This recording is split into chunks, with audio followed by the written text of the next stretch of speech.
Muy buenas tardes, bienvenidos de nuevo a Negocios Televisión, bienvenidos un día más a Todo es Geopolítica, el programa en el que contamos, repasamos y sobre todo analizamos todo lo que está pasando en el tablero geopolítico, mirando a una semana decisiva para el devenir del conflicto en Ucrania, con el plan de paz de Estados Unidos, con las negociaciones de este fin de semana en Ginebra y con las respuestas por parte de Rusia. Enseguida vamos a contar cómo afecta esto a la situación en Venezuela. Hoy, como saben, Estados Unidos ha declarado organización terrorista al cártel de los soles. Enseguida miramos también al papel que está jugando Europa en este conflicto, pero antes vamos a empezar mirando a últimas horas, vamos a empezar mirando a Donald Trump y a Xi Jinping. El presidente chino ha mantenido una conversación telefónica con el presidente de Estados Unidos. Decía así que las relaciones entre China y Estados Unidos mantienen un impulso positivo. Dice que ambas partes deben ampliar la lista de cooperación. Han hablado sobre uno de los temas candentes de estas relaciones entre China y Estados Unidos, y Xi Jinping ha aclarado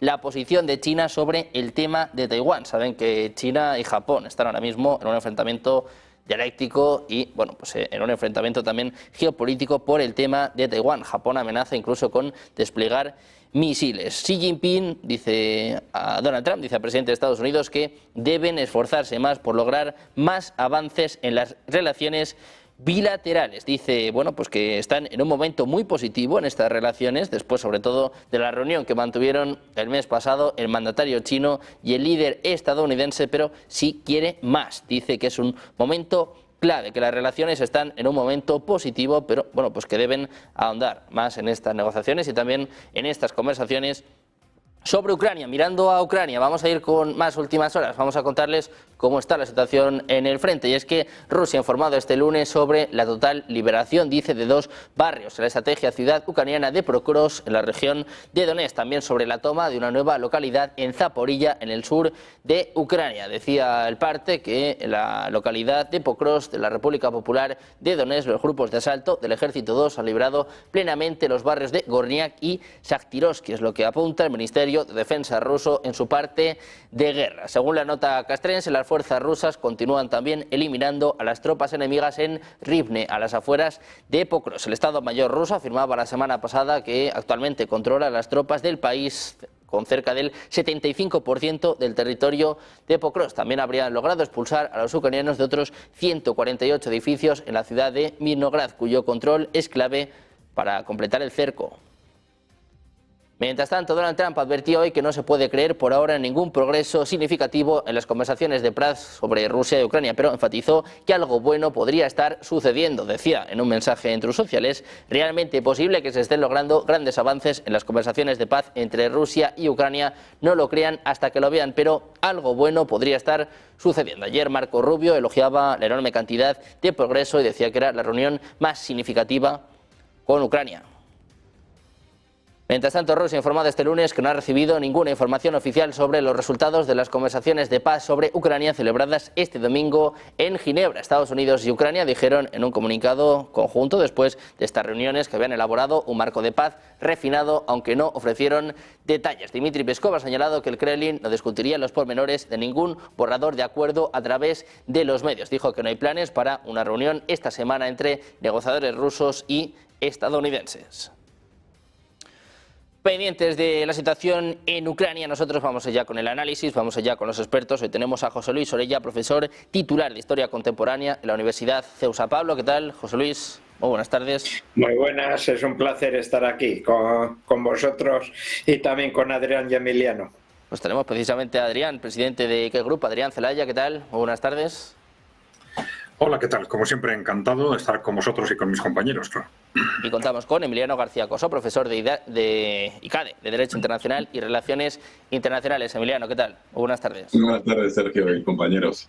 Bueno, pues encantados de teneros a los tres por aquí en un día, bueno, pues como os podéis imaginar, con muchísima actualidad, con muchísima geopolítica y un día que viene marcado por este plan de paz de Donald Trump. Emiliano, si te parece, empezamos con esto. Decía hoy Donald Trump, bueno, pues que hay que ser optimista, que podría haber buenas noticias, pero no termina de mojarse. Vemos que, bueno, Rusia tampoco termina de creerse mucho estas contrapropuestas. ¿Cómo ves la situación en torno a Ucrania y sobre todo esta fecha límite del jueves, este 27 de noviembre?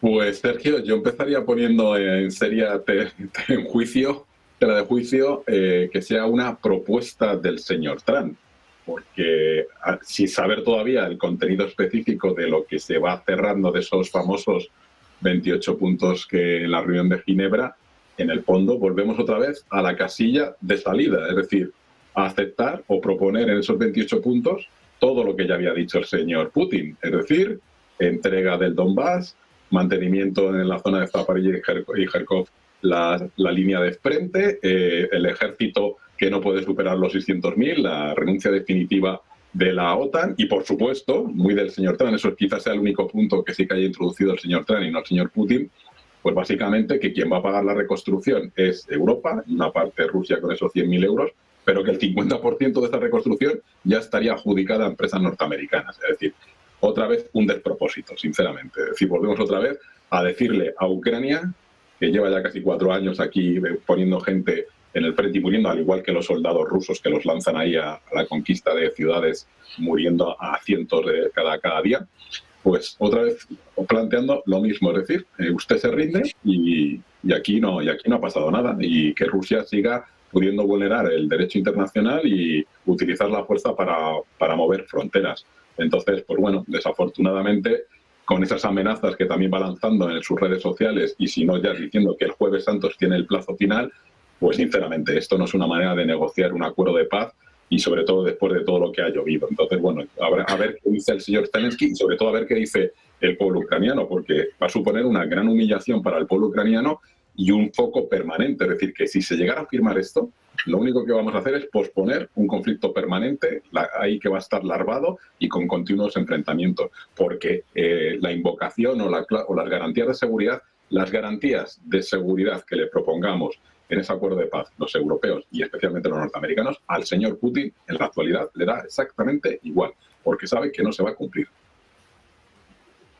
Bueno, pues un plan de paz de Estados Unidos que al parecer está empezando a modificarse. Ahora después hablamos, si os parece, de esta reunión que ha tenido lugar este fin de semana en Ginebra. Adrián, quiero preguntarte por lo mismo. ¿Cómo ves este plan de paz y si crees que realmente nos está acercando a una solución de este conflicto? Dice Rusia, bueno, pues que todavía no ha tenido una confirmación oficial.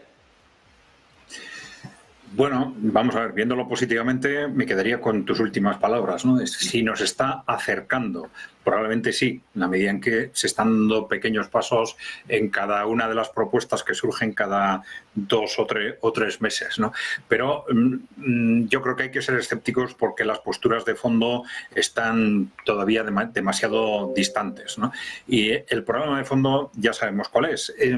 Yo creo que está muy relacionado con la realidad objetiva de la tipología de esta guerra, ¿no? El hecho de que sea una guerra de desgaste en lugar de una guerra, digamos, de avances territoriales, pues facilita que haya distintas perspectivas y distintas valoraciones de lo que realmente está sucediendo. Entonces, Rusia no ahora, de hecho, tiene ganada la guerra de desgaste desde hace 2 años, que es lo que ha puesto tan nerviosas a las potencias occidentales. Y ahora esta guerra de desgaste se va manifestando a partir del desgaste creciente del ejército ucraniano y del fortalecimiento constante del ejército ruso, pues en avances territoriales que cada vez son más claros en puntos estratégicos, como ya algunos los habéis mencionado vosotros, ¿no? Pues Pokrovsk, Kupiansk, avances ahora muy rápidos en Zaporilla, en Dnipropetrovsk, etcétera, ¿no? Entonces, lo que ocurre es que Rusia considera estratégicamente, de una forma acertada, que tienen ganada la guerra y que, por lo tanto, lo que procede es llegar a un acuerdo en términos de capitulación. Y que por en una negociación de capitulación, aunque no se le llame así, es el vencedor el que impone las condiciones. No son los vencidos los que les dicen al vencedor, pues queremos esto y esto, ¿no? Y por el otro lado tenemos el posicionamiento sobre todo de las potencias europeas, para las cuales la victoria de Rusia en Ucrania es intolerable porque ven en peligro su propia estabilidad política y como consecuencia se agarran a los avances territoriales. Dicen, mientras los avances territoriales no sean mayores, nos negamos a reconocer que Rusia ha ganado la guerra y, por tanto, actuamos como si estuviera la guerra más o menos en una situación de empate y las dos partes se pusieran a negociar una salida, ¿no? Entonces, en esos términos es casi imposible llegar a un acuerdo y las posiciones están excesivamente distantes. Yo creo que muy probablemente hasta que no se produzcan mayores avances territoriales no será fácil llegar a acuerdos que yo creo que al final van a ser lógicamente una capitulación o una rendición con uno u otro nombre. Pero ahí tenemos distintos aspectos. Uno es el de los territorios que van a quedar incorporados a Rusia, que ahí falta, digamos, la pieza clave de Odessa, que no se ha planteado en esa negociación, pero que muy probablemente acabará estando encima de la mesa. Pero ya se han empezado a poner, por ejemplo, algunos aspectos como el marco de seguridad europeo, que esta era una reclamación de Rusia desde mucho antes de que empezara la guerra, incluso como la cuestión fundamental que había dado lugar al conflicto, el que no hubiese un marco de seguridad compartido entre el conjunto de Europa y Rusia, ¿no? Bueno, el que estos conceptos ya empiecen a aparecer, pues es positivo. La dinámica en la que estamos probablemente responde a un intento del actual gobierno de Estados Unidos, que tiene una postura más fría y más distante que las potencias europeas, un intento de ir poco a poco acercando las posiciones de Europa cuanto antes a ese marco negociador, que en lugar de retrasarse un año, pues de ser posible se llega a él en 3 meses o 6 meses, y esto implica una preparación psicológica, ¿no? Esa preparación psicológica que necesitan, esto se ha dicho muchas veces, todos los imperios que están a punto de caer. Entonces, y cuando hablamos de imperios ahora hablamos de Occidente, ¿no? Un Occidente que ha dominado el mundo, de pronto, en este caso las potencias europeas, reconocer que han perdido una guerra como esta, pues es psicológicamente muy difícil, necesitan irse posicionando de forma progresiva y bueno, estos movimientos yo creo que ayudan a que poco a poco en cada nueva versión pues se vayan moviendo posiciones y facilitando el que quizás dentro de unos meses se llegue a un acuerdo. Bueno, pues a la espera de ver si se alcanza un acuerdo o no, a la espera de ver si seguimos viendo o no avances por parte de Rusia, sobre todo el foco está puesto en Pokrovsk, después de que la semana pasada el ejército ruso anunciara la conquista de Kupiansk. José Luis, te quiero preguntar a ti también por esto, ¿cómo ves este plan de paz de Estados Unidos y cuánto o cómo nos acerca a una paz?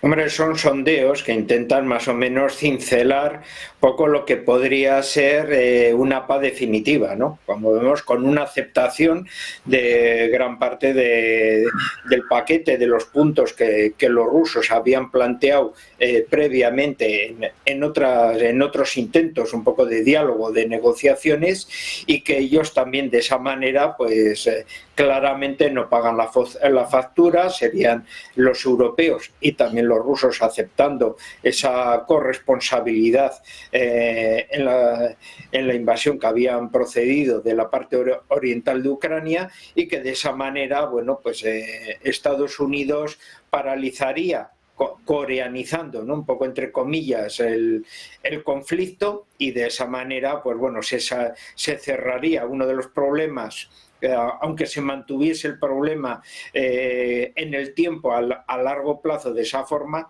y ya se podría restablecer y esencialmente meter a Rusia otra vez en el ambiente económico, Estados Unidos en un papel todavía de una gran fortaleza, y los grandes perdedores, hombre, claramente la sociedad ucraniana, con un país que se transformaría en realidad en un protectorado de Estados Unidos, y unos europeos que claramente pues han perdido todo tipo de iniciativa, y con los primeros ministros que, como vemos, pues bueno, si hubiera elecciones en Francia, en Alemania o incluso en Gran Bretaña, bueno, pues perderían las elecciones esos primeros mandatarios, o sea, no tienen tampoco ni capacidad moral de poder decidir un poco esas opiniones políticas, ¿no?, un poco que se precede.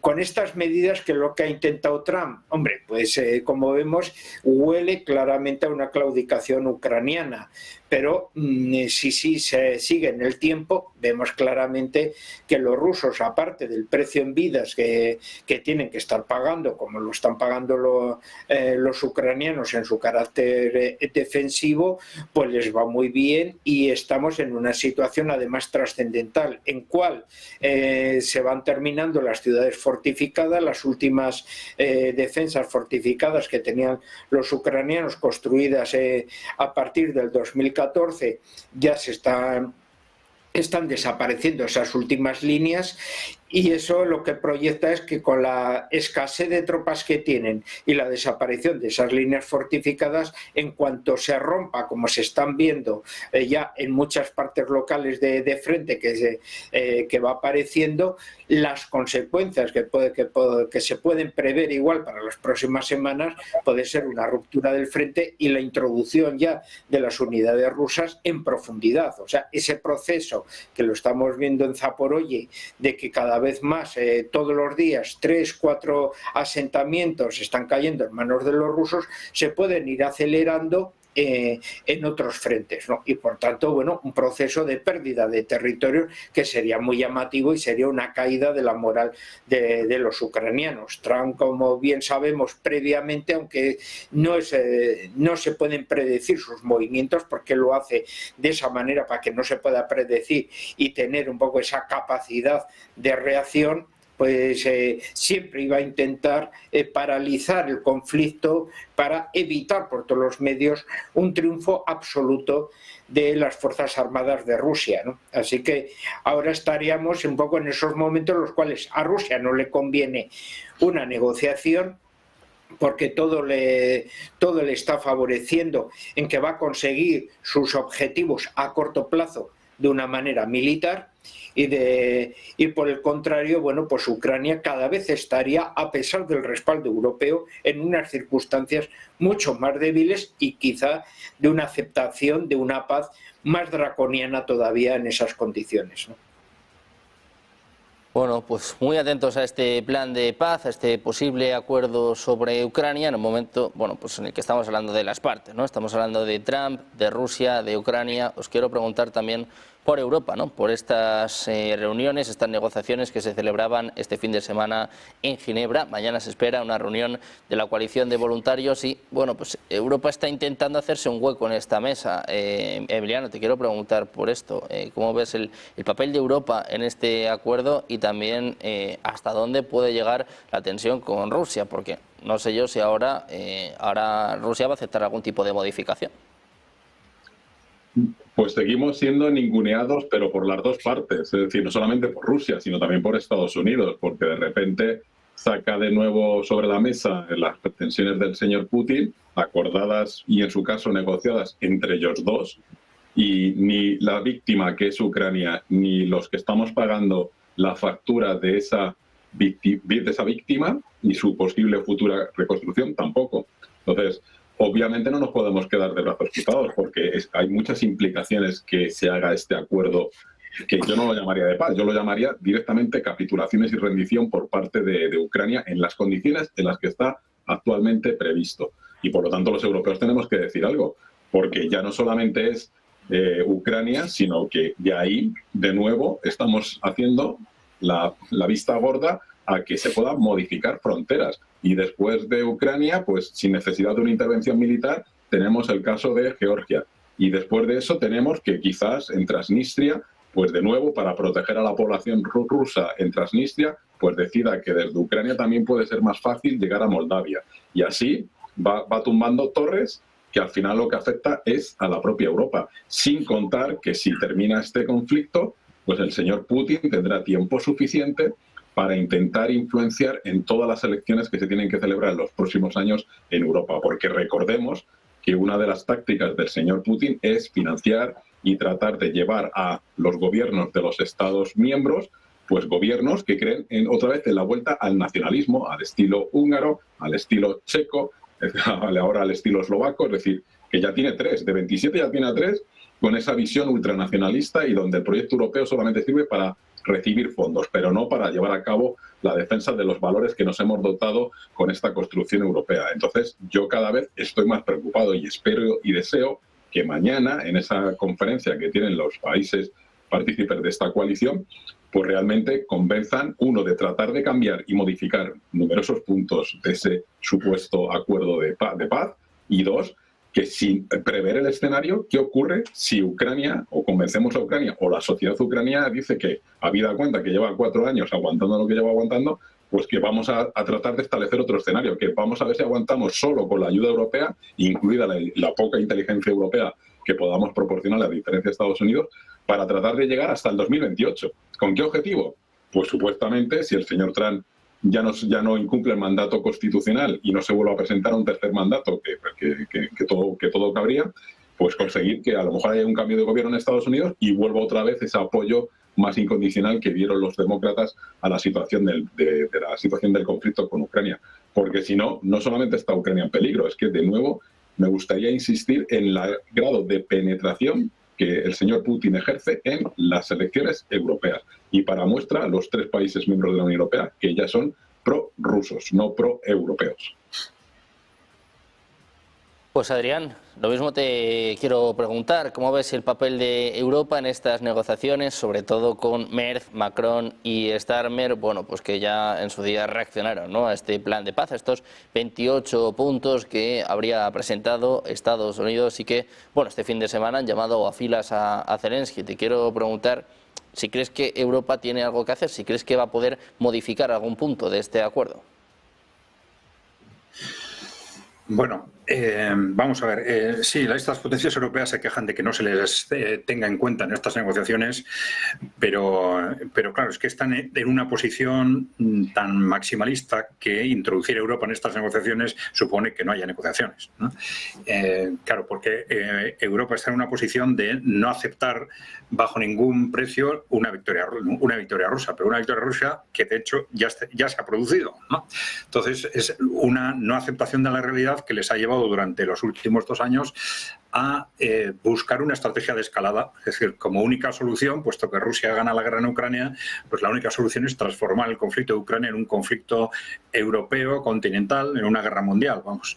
Y llevan 2 años intentando esa estrategia a base de provocaciones contra Rusia para que Rusia les dé el pretexto para esa escalada.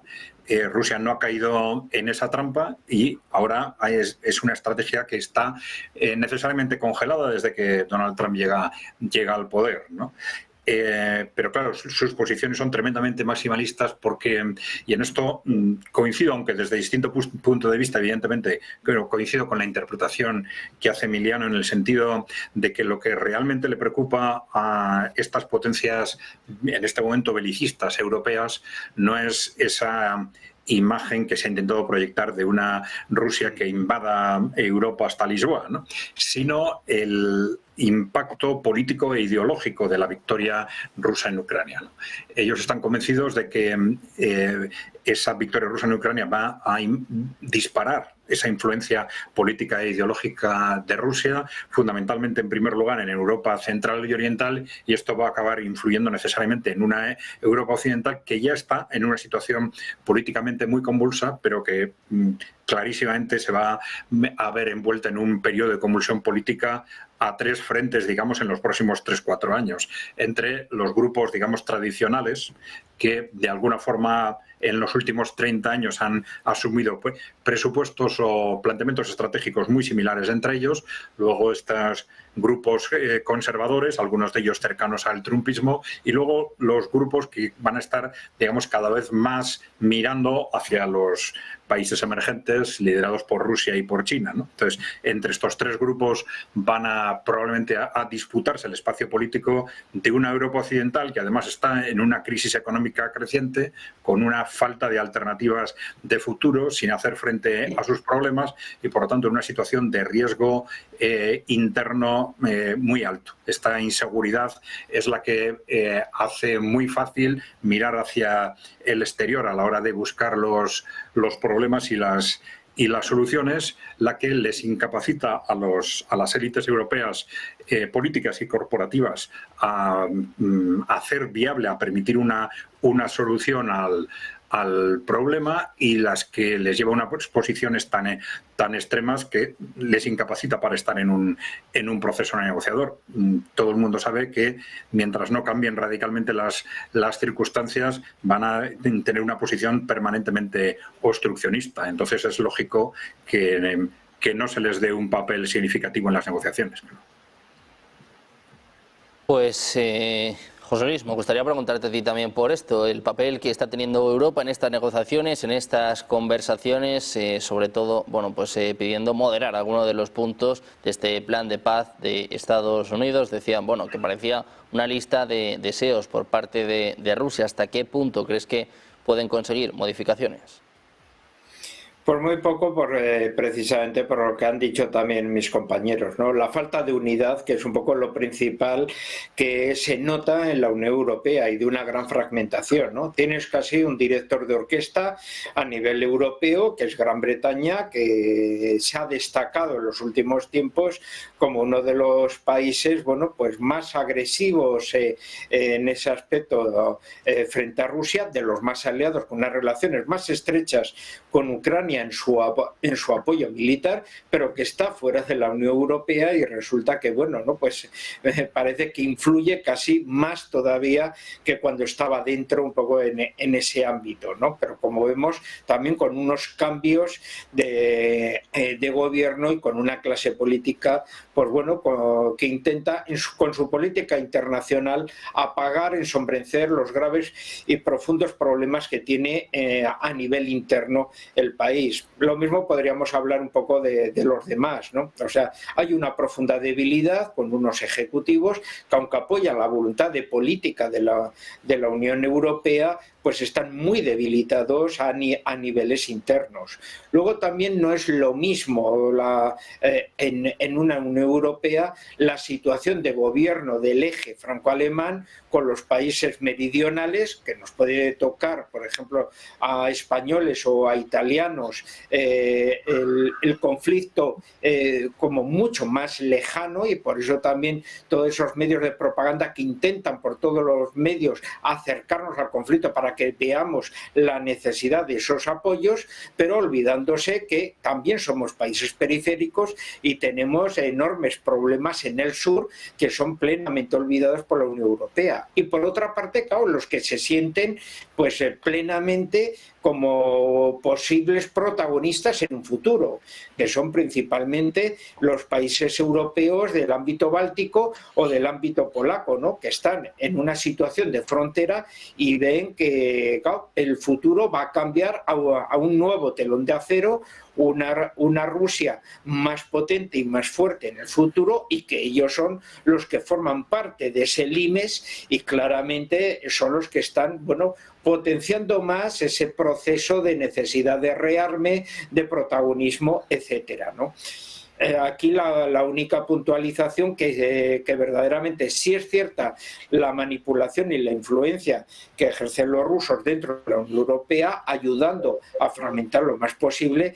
Hay que tener también en cuenta la labor que ha hecho Estados Unidos en ese ámbito también, ¿no? Recordemos que la política de Biden ha sido tan destructiva que, bueno, que el intento por todos los medios de descabalgar gobiernos, como fue el del gobierno polaco, y que la Unión Europea, incluso congelando fondos de desarrollo, pues ha propiciado también, bueno, esa fragmentación, esos auges del nacionalismo, y que por tanto las interferencias internacionales, pues bueno, sí se están multiplicando, pero ojo, por ambos lados, y somos víctimas, por tanto, de las dos grandes potencias, que ahí sí hay que tener en cuenta, tienen un objetivo, y es que los europeos, como elemento intermediario, no puedan acceder a ese protagonismo un poco en el futuro. Y además nuestra desunión y diversidad de puntos de vista y de objetivos pues facilitan todo ello, ¿no? Así que claramente pues tampoco la élite de la Unión Europea está favoreciendo por sus intereses personales y creativos ese proceso de uniformidad y de bien común de todos, sino por el contrario están favoreciendo pues unas posiciones totalmente que cada uno está buscando, bueno, la soberanía y la supervivencia de su propio país. Y somos 27 que no estamos tirando en la misma dirección, sino por el contrario en diferentes direcciones. Bueno, pues atentos a las direcciones que toman los países europeos, atentos a este plan de paz de Estados Unidos. Vamos a contarles más respuestas por parte de Rusia. Llegan declaraciones por parte de Yuri Usakov, el asesor presidencial ruso, que bueno, pues está dando cuenta precisamente de este plan de paz por parte de Estados Unidos y por primera vez tenemos una respuesta positiva por parte del gobierno ruso. El asesor presidencial Yuri Usakov dice que hay varios puntos, que hay muchos puntos de este plan de paz de Estados Unidos que parecen aceptables para Rusia. Hablando ante la prensa, enfatizaba que aún quedan otros puntos por discutir, enfatizando que no se han llevado a cabo negociaciones entre representantes rusos y estadounidenses. Esta es la respuesta de Rusia, que nos acerca a una paz. Dice que hay muchos puntos que Rusia podría aceptar, podría admitir. Escuchen a Yuri Usakov. Мы были ознакомлены с одним вариантом, который идет в русле тех пониманий, которые были достигнуты на Аляске, и поэтому вот многие, я бы сказал, не все, но многие положения этого плана, они нам представляются вполне приемлемыми. А по другим положениям, там много, там сейчас 28 пунктов, эти положения требуют, конечно, самого детального обсуждения и рассмотрения между сторонами, но с нами этот вопрос еще не обсуждался. Bueno, pues escuchando a este asesor presidencial ruso, a este Yuri Usakov, que bueno, viene a decir que hay partes del plan de paz de Estados Unidos que son aceptables para Rusia, no así los cambios introducidos por Europa. Está afirmando ahora mismo el Kremlin también que rechaza esta contrapropuesta europea, dice que son términos inaceptables para Rusia. Vamos a estar muy atentos al minuto a minuto de estas negociaciones, pero vamos a mirar también a las derivadas de este asunto. Vamos a poner el foco en Venezuela y, Emiliano, te quiero preguntar precisamente por esto. Hoy Estados Unidos ha designado como organización terrorista al cártel de los soles. Hay muchos que dicen, bueno, pues que el futuro de Venezuela también se está jugando en estas negociaciones por Ucrania. Pero ¿sabes por qué, Sergio, tiene esta obsesión el señor Trump de calificar de terrorista o de líder del plan de los soles al señor Maduro? Porque es la única manera de escapar del control del Congreso. Es decir, como está también ninguneando al poder legislativo en Estados Unidos a través de gobernando a través de decretos ejecutivos, pues la única manera, porque el único que puede declarar la guerra o una operación militar y aprobar el presupuesto es el Congreso. Y de esta manera, bajo ese epígrafe de grupo terrorista y liderando ese grupo terrorista el presidente Maduro, pues con eso puede hacer operaciones militares, operaciones encubiertas y tratar de que ese régimen y que ese dictador, que es el señor Maduro, salga del país o por las buenas o por las malas. Pero en el fondo, lo que me preocupa es otra vez esta división de poderes de esa democracia estadounidense donde el señor Trump sistemáticamente está acabando con esa división de poderes, tomando los poderes y mandando incluso tropas en las ciudades de Estados Unidos o la Guardia Nacional. Pues esto es lo mismo, está intentando tener la cobertura legal necesaria para hacer esa operación y ver si logra derrocar, que ojalá sea así por el bien del pueblo venezolano que eligió a Edmundo González como presidente legítimo, pero no son las formas de realizar ese tipo de operaciones, porque al fin y al cabo estaría implicando una operación militar u operaciones encubiertas en un país y que no solamente va a afectar a Venezuela, sino que también va a afectar a Trinidad y Tobago, donde está las bases navales que está utilizando ahora mismo esa flota que está ahí desplazada, e incluso a Colombia, donde también ha metido al presidente colombiano, que te puede gustar más o te puede gustar menos, pero es un presidente elegido por el pueblo colombiano, dentro de la lista Clinton. Es decir, es que realmente otra vez volvemos a la política de los años 60, donde toda Latinoamérica era el patio trasero de Estados Unidos, y entonces a derrocar regímenes o gobiernos y a través del uso de la fuerza, que es incompatible pues con el derecho internacional. Pero como el derecho internacional no es un límite para el señor Trump, pues adelante con la operación y que los propios estadounidenses sean conscientes de que está calificando de grupo terrorista para escapar del control del Congreso. Pues Adrián, te quiero preguntar a ti también por esto. ¿Cómo ves la situación en Venezuela, esta designación como organización terrorista del cártel de los soles? ¿Y cuánto tiene que ver lo que está pasando o lo que puede pasar en Venezuela en los próximos días con esta negociación sobre Ucrania? Bueno, vamos a ver. En principio hay que pensar que, teniendo en cuenta cuál es la forma de actuar de Trump o del trumpismo, estemos fundamentalmente ante otra operación de imagen. Es decir, una serie de amenazas de de agresión por parte de Donald Trump que luego terminan simplemente en ser sustituidas por otras amenazas de agresión contra otro país distinto, ¿no? Porque la realidad es que objetivamente cambiar una intervención en serio en Venezuela necesitaría una presencia terrestre, muy importante, que cuesta mucho pensar que Estados Unidos estuviera dispuesta a ella, ¿no? Se sabe que ya hay una presencia, por ejemplo, rusa significativa, que hay suministros de armamento por parte de Irán y de Rusia significativos. Venezuela va a estar muy probablemente preparada para presentar una resistencia seria. Siempre cabe, esto lo hemos comentado desde el principio, ¿no?, la hipótesis de que hubiese elementos, digamos, escondidos o infiltrados por los servicios de inteligencia norteamericanos en el ejército o en el gobierno, con capacidad, digamos, de dar un golpe de Estado o generar algún tipo de enfrentamiento interno apoyado desde el exterior. Pero esta sería la única hipótesis que podría, digamos, dar una base objetiva a ese despliegue estratégico que ha hecho Estados Unidos. Si no es así, seguramente estamos ante una posición de imagen que probablemente, según se dice, le está permitiendo a Estados Unidos negociar con una posición de fuerza con Venezuela, pues determinadas condiciones comerciales a efectos de las compraventas de hidrocarburos, etcétera, ¿no? La relación con lo que está sucediendo en Ucrania es posible. Bueno, teóricamente sí, porque, claro, en el caso de Venezuela estamos hablando de un país que teóricamente podría estar dentro de lo que el trumpismo pretende que sea su zona de influencia.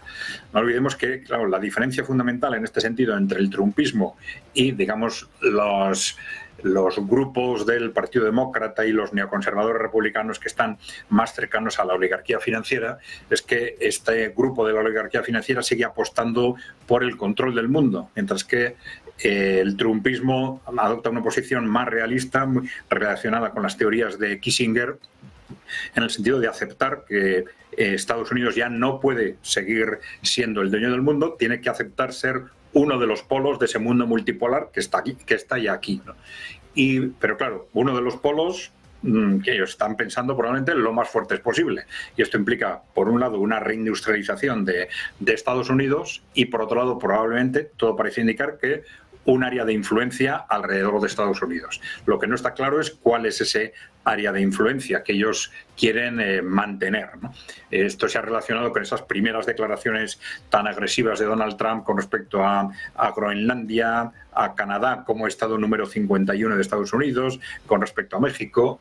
Bueno, no hay que descartar que también estén planteando como área de influencia directa el resto de América Central y América del Sur, ¿no?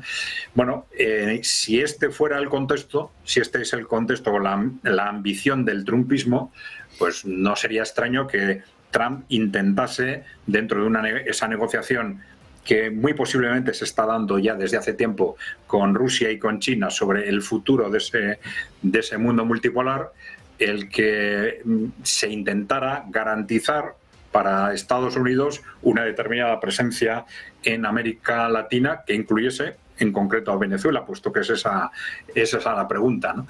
Pero claro, mientras no tengamos más datos, podemos utilizar este concepto como una hipótesis de algo que le podría interesar a Estados Unidos, pero sin saber si esto realmente se ha puesto sobre la mesa en la negociación entre los tres países, si de alguna forma se ha negociado al respecto o no. En principio, los signos externos son de una agresividad y una directa entre Rusia y Estados Unidos por las posiciones que están tomando dentro en la propia Venezuela y en el entorno de Venezuela. Rusia ha desplazado también dos barcos de guerra a la costa venezolana. Por tanto, estamos ante en principio, toma de posiciones. Mientras no tengamos más datos, es muy difícil sacar más conclusiones, ¿no? José Luis, quiero saber también cuáles son tus conclusiones, cuál es tu análisis, ¿no?, de este momento clave también para Venezuela, con estas negociaciones que se están llevando a la par sobre Ucrania y, bueno, pues con estas informaciones que hablan de lanzar folletos en contra de Maduro, de, bueno, esta designación como cártel, como organización terrorista del cártel de los soles, la presión sobre Venezuela que sigue incrementándose más allá de esta fecha límite que ha cumplido hoy, del 24 de noviembre. Hombre, claramente nos falta información un poco para poder un poco clarificar y ver cuáles son podemos decir, los puntos de acción prioritarios, ¿no?, que se podrían desarrollar. Desde luego, si una operación militar tenía que tener, se iba a realizar, siempre lo primero que necesita es un factor sorpresa. Ese factor sorpresa claramente ya ha pasado. Aunque tenga toda una acumulación de medios que casi recuerda a la operación de la Guerra del Golfo, hombre, Venezuela es Venezuela, ¿no? Entonces estamos hablando de un país que, aunque se podría desarrollar y a través de la comunicación, ¿no?, y de la guerra contra el narcotráfico, igual que antecesores, pues desarrollaron la guerra contra el terrorismo, ¿no? Podemos decir, como bien ha dicho Emiliano, como las excusas, ¿no?, para poder desarrollar operaciones de este tipo sin el control del Congreso en muchos aspectos. Sí hay que tener en cuenta que Venezuela no es Panamá, y aunque Maduro pueda tener esas equivalencias con Noriega, pues hombre, el que tenga vecindad con Colombia, el que tenga vecindad con Brasil, países que políticamente han marcado sus matices, sus diferencias con Maduro, esencialmente con las últimas elecciones que desarrolló.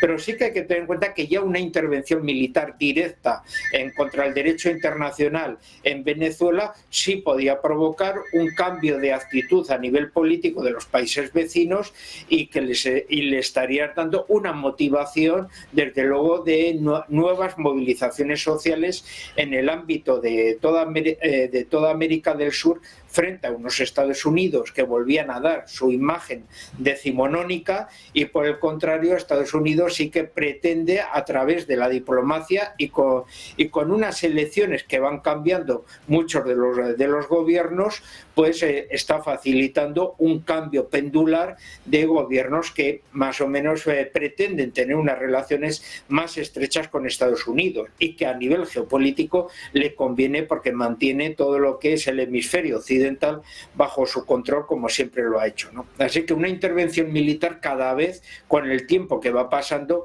se va transformando, bueno, pues en algo más inviable en ese aspecto. Sí que le proporciona esa medida de fuerza muy típica de Donald Trump, y como bien ha dicho Adrián previamente, le facilita que bajo la sombra, bueno, se puedan estar intercambiando, bueno, pues las negociaciones, principalmente de lo interesante que son los recursos energéticos que tiene Venezuela y otro tipo de riquezas, y que estén en manos de esa manera de gestión de empresas estadounidenses, y ahí ya habría que ver, bueno, pues qué es lo que sucede. Nos falta también información sobre si se podría desarrollar, bueno, pues un golpe de Estado con la neutralidad de las Fuerzas Armadas venezolanas, etcétera. Claro, esos son temas de conspiración que, bueno, pues nadie tenemos esas fuentes de información que podamos un poco prever ese tipo ya un poco de movimientos futuribles, ¿no? Por ahora, con la información que tenemos, únicamente se puede describir eso, ¿no? Una situación de fuerza en unos niveles de negociación, y esperar, pues bueno, pues a ver hacia dónde se va y si es posible ese cambio de gobierno, porque entre tanto los venezolanos, los que más están en contra, ya han decidido desarrollar su vida fuera del país, ¿no? Y por eso ya que tenemos que gran parte de sus sectores más dinámicos y más emprendedores, bueno, pues los tenemos en todos los países vecinos y en el nuestro también, ¿no? Bueno, pues muy pendientes de Venezuela, con la mirada puesta, bueno, en el próximo 10 de diciembre, el día en el que María Corina Machado va a recibir el Premio Nobel de la Paz. Bueno, pues nueva fecha a tener en cuenta de cara a esta posible intervención militar de Estados Unidos en el Caribe. Nosotros nos quedamos ya sin tiempo de más, así que os damos las gracias un día más por estar con nosotros. Emiliano, José Luis, Adrián, un placer, como siempre, contar con vosotros en este espacio. Muchísimas gracias. Muchas gracias, un abrazo, muy buena tarde. Nosotros que haremos una pequeña pausa, vamos a seguir atentos a las últimas horas, pendientes también del cierre de los mercados en Europa. No se vayan, hacemos una pequeña pausa, unos minutos, enseguida la información, el análisis en Negocios Televisión.